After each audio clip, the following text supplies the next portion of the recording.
आज की वीडियो में मैं अपने गारमेंट मैन्युफैक्चरर बिजनेस ओनर्स के साथ वो 3 इंपॉर्टेंट प्रोसेसेस डिस्कस करने वाली हूँ जिससे उनकी लीड सीआरएम को मैनेज करने की सारी प्रॉब्लम सॉल्व हो जाएंगी। मैं डेली बहुत सारे बिजनेस ओनर्स से बात करती हूँ और उनसे बात करने के बाद मुझे ये पता चलता है कि उन्होंने लीड सीआरएम में भी पैसे लगा रखे हैं, उन्होंने लीड्स में भी पैसे लगा रखे हैं, बट उन लीड्स का क्या हो रहा है इस बात का वो अंदाजा नहीं लगा पाते। उनको लीड्स की कोई विजिबिलिटी नहीं है, कोई आइडिया नहीं है कि सेल्स क्यों नहीं बढ़ रही, कौन सी सोर्स ऑफ लीड उनके लिए अच्छा काम कर रही है, कौन सी सोर्स ऑफ लीड उनके लिए अच्छा काम नहीं कर रही है। इन सारी बातों का उनका कोई आइडिया नहीं है। उनके पैसे वेस्ट हो रहे हैं, कोई आउटकम भी नहीं आ रहा और वो लीड्स को ट्रैक भी नहीं कर पा रहे हैं। अब यहाँ पे प्रॉब्लम क्या है? यहाँ पे जो प्रॉब्लम है वो ये है कि उनका सीआरएम की एक्टिविटी पे कोई फोकस नहीं है। उनको नहीं पता कि इस चीज को कैसे मैनेज करना है और उनको नहीं पता है कि सीआरएम को सही तरीके से यूज कैसे किया जाए। अब इससे हो क्या रहा है? इससे जो सबसे ज्यादा परेशानी हो रही है वो ये हो रही है कि they are missing on leads. आपके सिस्टम में लीड लीकेज हो रहा है। लीड लीकेज का मतलब हो गया कि लीड आ रही है और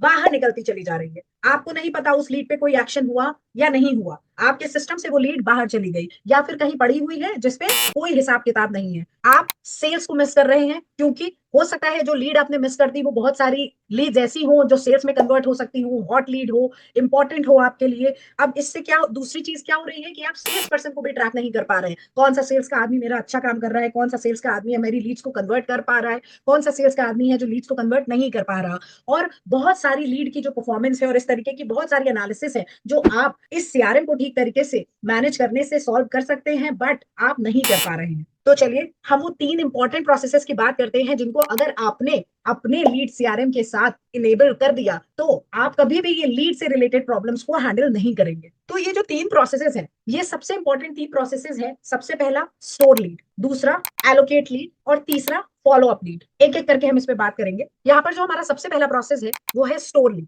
तो स्टोर लीड पर हम जब बात करते हैं तो अगर आप एक गारमेंट मैन्युफैक्चरर हैं तो अगर आप देखेंगे तो आपने बहुत सारे पेड पोर्टल्स पे हो सकता है पैसे लगाए हों। आप इंडिया मार्ट से पेड लीड्स लेते हो, आप ट्रेड इंडिया से पेड लीड्स लेते हो, आपने कुछ गारमेंट स्पेसिफिक पोर्टल्स जैसे कि आपका हो गया फाइबर टू फैशन या और भी इसी तरीके के जो पोर्टल्स होते हैं वहां पर पेड अकाउंट लिए हो, वहां से आपको लीड्स आ रही हो। आपका कोई व्हाट्सएप मार्केटिंग आप कर रहे हो तो आपके लीड्स व्हाट्सएप पे आ गए हो। आपको ईमेल मार्केटिंग करते हो तो वहां से आपको मेल्स पे लीड्स आ रही हो, या फिर कोई रेफरल आ रहा हो आपको जो आपको व्हाट्सएप पे आ गया, या सामने से किसी ने आपको कोई रेफर कर दिया जो आपने पेन पेपर पे लिख दिया। सेम ऐसा हो जाता है कि किसी कस्टमर ने आपको फोन पे कोई रेफरेंस दे दिया जो आपकी कॉल लिस्ट में पड़ा हुआ है। तो ये सारी चीजें जो है वो आपकी लीड्स है वो अलग अलग जगह पर पड़ी हुई हैं और इससे क्या होता है कि आप जो है उसको एक जगह पर नहीं रख रहे हैं। अब वो व्हाट्सएप पे जो लीड पड़ी है वो वहीं पर पड़ी रह गई, वहीं पर वेस्ट हो गई, ना उस पर कोई फॉलोअप हुआ ना आगे कुछ काम हुआ। सिमिलरली आपकी जो पेड अकाउंट से लीड आई ये आपकी सीआरएम में आ तो गई, बट ये सीआरएम में आने के बाद इस पे कोई काम नहीं हुआ।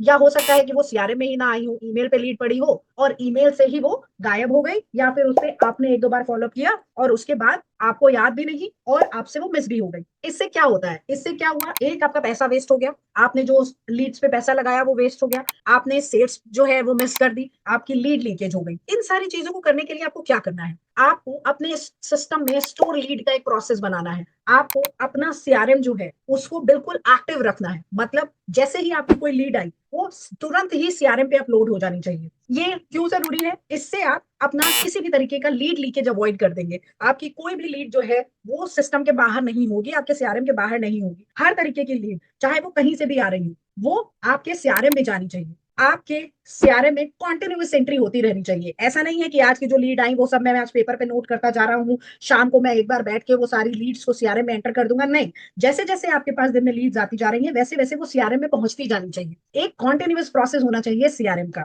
जिसमें लीड्स की एंट्री हो रही है। क्यों? क्योंकि आपकी हर लीड इंपॉर्टेंट है। पहला, इसमें आपका पैसा लगा है, फ्री की तो लीड्स आ नहीं रही है कि वो लीड इधर उधर हो गई तो भी काम चल जाएगा। और दूसरा, हर लीड को ट्रैक करना जरूरी है। अगर आप लीड को ट्रैक नहीं करेंगे तो वो लीड जिस पर्पस के साथ आपने अक्वायर की है या जिस पर्पस के साथ आपके पास आई है कि वो सेल्स में कन्वर्ट हो, आप उस ऑब्जेक्टिव को खो देंगे। ठीक है, तो सबसे पहला जो प्रोसेस है वो है आपका स्टोर लीड का प्रोसेस, जिसमें आपकी हर लीड किसी भी सोर्स से वो लीड आई हो वो एंटर हो जानी चाहिए। जो आपका दूसरा इंपॉर्टेंट प्रोसेस है वो है आपका एलोकेट लीड। एलोकेट लीड क्या है? एलोकेट लीड का मतलब है कि जैसे ही आपके सीआरएम में कोई लीड आ गई वो लीड किसी ना किसी सेल्स पर्सन को असाइन हो जानी चाहिए या एलोकेट हो जानी चाहिए। मतलब कोई भी जो लीड आपके सीआरएम में पड़ी है वो ऐसा नहीं होना चाहिए कहिए कि वो लावारिस पड़ी हुई है, उसका कोई माँ बाप नहीं है, वो लीड किसी ना किसी सेल्स पर्सन के पास होनी चाहिए, जिससे आप उस लीड की जवाबदारी ले सके। तो इसको करने के लिए कुछ प्रोसेसेस होते हैं। सबसे पहला जो आपका प्रोसेस हुआ वो ये है कि आपको उस लीड को असेस करना है। लीड को असेस करना से मेरा यहाँ क्या मतलब है? यहाँ मतलब है कि जो भी लीड आपके पास आती है, उस लीड में हर लीड आपके काम की लीड नहीं होती, हर लीड आपको बेनिफिट नहीं देगी, या हर लीड आपके स्कोप की नहीं है। तो आपको बाइफरकेट करना है, सबसे पहले काम की लीड और बिना काम की लीड। जो लीड आपके काम की नहीं है उनको आपको सिस्टम से बाहर कर देना है, या आप कह सकते हैं कि उस लीड को मुझे डंप कर देना है। वो एक डंप में पड़ी रहेंगी, एक साथ स्टोर रहेंगी कि ये वो सारी लीड हैं जो शायद अभी मेरे काम की नहीं है, तो ये आपको डंप में डाल देना है। अब बची हुई लीड में आपको लीड्स को असेस करना है। उसके बाद आपको ये असेस करना है कि ये जो लीड मेरे पास आई है, आपके पास हर तरीके का सेल्स पर्सन होगा। आपके पास माना 3 सेल्स पर्सन है, राम, श्याम और घनश्याम, ये 3 आपके पास सेल्स पर्सन है। अब इस सेल्स पर्सन में हो सकता है राम की कुछ एबिलिटीज हो, श्याम की कुछ और एबिलिटीज हो, कुछ और क्वालिटीज हो, और घनश्याम की कुछ और क्वालिटीज हो। तो आपको ये समझना है कि ये जो लीड मैं असाइन कर रहा हूं, ये कौन सा सेल्स पर्सन है जो सही तरीके से मैनेज कर लेगा। क्या राम के पास वो क्वालिटी है जो वो ये लीड को मैनेज कर ले, या श्याम के पास है, या घनश्याम के पास है? तो क्या करना है, आपको अपने सेल्स पर्सन को असेस करना है ताकि सही लीड सही सेल्स पर्सन के पास जाए। आप लोगों के लिए हमने एक ट्रेनिंग भी बनाई हुई है 45 मिनट्स की ऑटो पायलट मैनेजमेंट की। तो अगर आप अपने बिजनेस को ऑटो पायलट पर ले जाना चाहते हो तो उसका भी लिंक आपको डिस्क्रिप्शन में मिल जाएगा। दूसरा, इसमें एक चीज और है, ये भी आपको समझना बहुत जरूरी है कि जिस समय पे आप लीड को असाइन कर रहे हैं उस समय वो आपका सेल्स पर्सन खाली है या नहीं। अगर वो सेल्स पर्सन किसी और के साथ कॉल पे है, या फिर वो सेल्स पर्सन कहीं और बिजी है, किसी विजिट पे गया हुआ है, छुट्टी पर है, तो क्या होगा? अगर आपने उसको असाइन भी कर दी, आपने ये सोचे कि ये लीड ये वाला सेल्स पर्सन ठीक तरीके से मैनेज कर लेगा, आपने उसको असाइन भी कर दी, तभी भी क्या होगा कि वो लीड मिस हो जाएगी, क्योंकि उससे तुरंत कॉन्टैक्ट नहीं हो पाया। इट इज वेरी इंपॉर्टेंट कि लीड जब आपके पास आई है और आपने किसी को एलोकेट कर दी, तो विद इन 15 मिनट्स आपका सेल्स पर्सन जो है उससे फर्स्ट पॉइंट ऑफ कॉन्टैक्ट बना ले। क्यों? क्योंकि वो लीड भी हॉट लीड है। अगर आपने उससे तुरंत कॉन्टैक्ट नहीं किया तो वो लीड बहुत जल्दी हॉट से कोल्ड में कन्वर्ट हो जाएगी, या फिर आपने उससे कॉन्टैक्ट नहीं किया बट आपके जैसे और मैन्युफैक्चरर्स और वेंडर्स मार्केट में बैठे हैं जिन्होंने उसको पहले कॉन्टैक्ट कर दिया, तो वो लीड हो सकता है डाइवर्ट हो जाए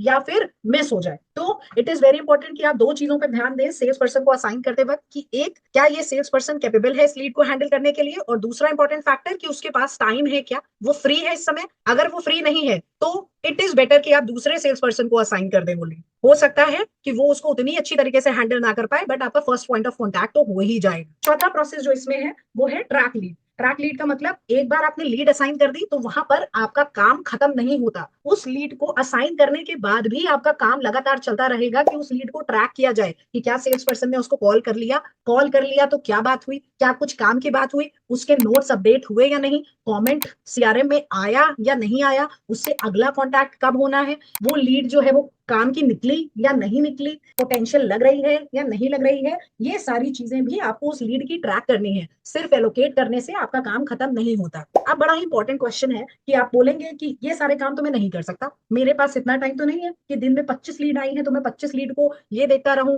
कि वो सेल्स पर्सन को असाइन हुई या नहीं हुई, अब फिर उसको ट्रैक करूं कि बात हुई या नहीं हुई। तो इसके लिए आपको क्या करना है, इसके लिए एक बहुत इंपॉर्टेंट कॉन्सेप्ट मैं आपको बता रही हूँ, वो है सेल्स कोऑर्डिनेटर का कॉन्सेप्ट। सेल्स कोऑर्डिनेटर कौन है? सेल्स कोऑर्डिनेटर वो रोल है जो ये सारे काम करने में आपको हेल्प करेगा। सीआरएम में लीड को स्टोर करने में, एलोकेट करने में, आपको सही सेल्स पर्सन का चुनाव करने में, आपकी लीड क्वालिफाइड है मतलब कि आपके काम की लीड है या नहीं, इस चीज को डिसाइड करने में, ये सारे काम करने में एक सेल्स कोऑर्डिनेटर होगा जो आपको हेल्प करेगा। ठीक है, तो ये आपको बहुत इंपॉर्टेंट है। या तो आप अपने इंटरनल टीम में से किसी को असाइन करें इस काम के लिए, या फिर आप कहीं बाहर से किसी और को अपॉइंट करें जो ये काम करने में आपकी हेल्प करे, जो लगातार बिल्कुल ग्लू की तरह चिपक के आपके सीआरएम के साथ बैठा रहे और आपकी हर एक लीड पर क्या एक्टिविटी हो रही है उसका ध्यान रखे। अब सेल्स कोऑर्डिनेटर को हायर करने या सेल्स कोऑर्डिनेटर को अपॉइंट करने के लिए आपको कुछ चीजें चाहिए होंगी, जैसे उससे मुझे क्या काम कराना है, मतलब उसका जॉब रोल क्या होगा,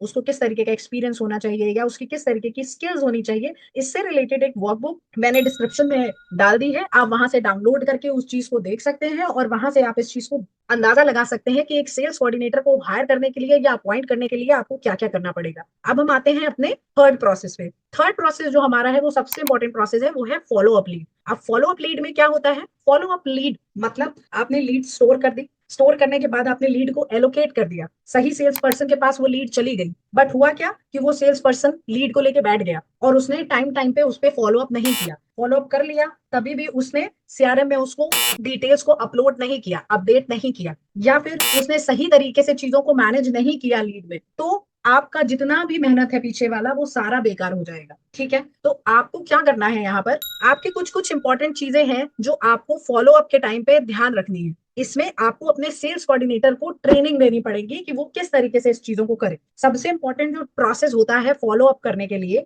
आपने जैसे ही फॉलो अप किया है, जैसे ही आपके फोन पे बात हुई है या जैसे ही आपकी व्हाट्सएप पे बात हुई है, जो भी आपके नोट्स हैं, जो भी आपके कमेंट्स हैं, उसको आप सीआरएम में अपडेट करें। ये काम आपके सेल्स पर्सन का है। ठीक है, अब इसमें कुछ इंपॉर्टेंट फैक्टर्स होते हैं। अपडेट लीड में आपने कमेंट्स डाल दिए, अब कुछ इंपॉर्टेंट डेट्स भी होती हैं जब आप फॉलो अप कर रहे हैं लीड के साथ। लास्ट फॉलो अप डेट मतलब आखिरी बार मेरी कब लीड से बात हुई थी। नेक्स्ट फॉलो अप डेट मतलब अब मुझे अगली बार उससे क्या बात करनी है। और तीसरा इंपॉर्टेंट, कमेंट। जब आप अपडेट लिख रहे हैं तो वहां पर आप कमेंट डालें कि आपकी जो आखिरी उससे बात हुई थी उसमें उसने क्या कहा था। ठीक है, तो ये बड़े इंपॉर्टेंट फैक्टर्स होते हैं जब भी आप सीआरएम में लीड्स का फॉलो अप कर रहे हैं। इसके बाद फॉलो अप का एक सीक्वेंस भी होता है। अब इस सीक्वेंस में जब भी आपके पास आज के दिन में आप बैठे हैं और आपको लीड से फॉलो अप करना है, तो आप क्या सीक्वेंस फॉलो करेंगे। आपके पास हर तरीके की लीड पड़ी है, आपके पास पुरानी लीड्स भी हैं, आपके पास नई लीड्स भी हैं, तो आप अपने सेल्स पर्सन को क्या बताएंगे कि उसको किस तरीके से फॉलो करना है। तो इसके लिए एक इंपॉर्टेंट सीक्वेंस है, वो क्या है कि सबसे पहले उसको जो करना है वो जो भी उसके पास फ्रेश लीड्स आई हैं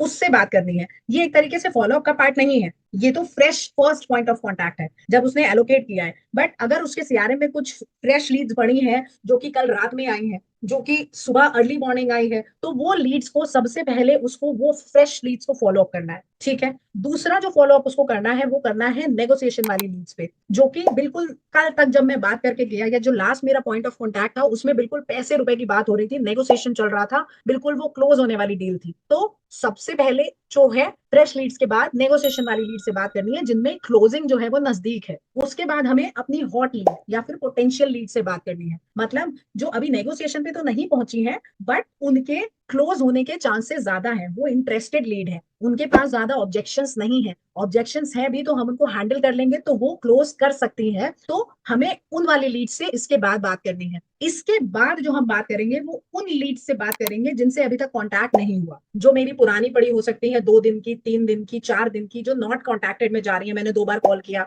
उनका कॉल पिक नहीं हुआ, तो हो सकता है आज उनमें से किसी का कॉल पिक हो जाए। कॉल पिक हो जाएगा तो क्या होगा कि हो सकता है उसमें से कोई पोटेंशियल लीड आपकी निकल आए, कोई हॉट लीड आपकी निकल आए, तो उसके बाद आपको जो फॉलोअप करना है वो नॉट कॉन्टैक्टेड वाली लीड से फॉलोअप करना है। और एंड में जो उससे फॉलोअप करना है, अगर आपके पास कोई लीड फॉलोअप करने के लिए नहीं बची है, तो आपको जो फॉलो करना है वो करना है अपनी कोल्ड लीड से। ठीक है, तो ये एक सीक्वेंस रहेगा जो आपका सेल्स पर्सन जो है वो फॉलो अप करने के लिए यूज करेगा, और ये एक बहुत इंपॉर्टेंट सीक्वेंस है। वैसे तो आपको सीआरएम में ये फैसिलिटी होती है और ये आपको करना भी चाहिए कि आप हर लीड पे नेक्स्ट कॉन्टैक्ट डेट को अपडेट करें। हर लीड पे ये अपडेट होना चाहिए कि इससे अगली बार बात कब करनी है, और उस अगली बार बात कब करनी है उसके अकॉर्डिंग आज के जो भी मेरे फॉलो अप हैं उनको मैं सुबह सुबह लेके बैठूं और फॉलो अप करना स्टार्ट करूं। बट बहुत इंपॉर्टेंट है कि हम इस सीक्वेंस को फॉलो करें कि पहले कौन सी लीड फ्रेश, कौन सी लीड्स पड़ी हैं, अब मेरी हॉट जो क्लोज होने वाली है वो कौन सी है, फिर उसके बाद पोटेंशियल लीड कौन सी है, नॉट कॉन्टेक्टेड कौन सी है, और कोल्ड लीड कौन सी है। इस सीक्वेंस से मैं अपने आज के फॉलो अप के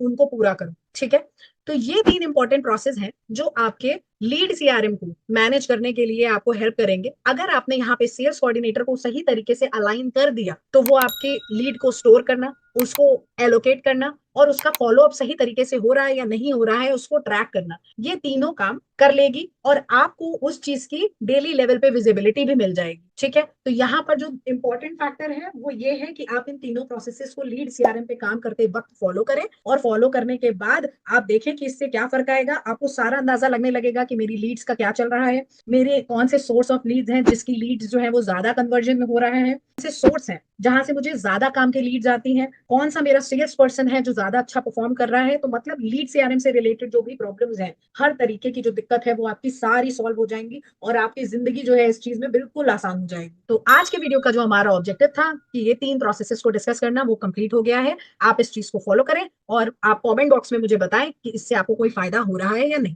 थैंक यू।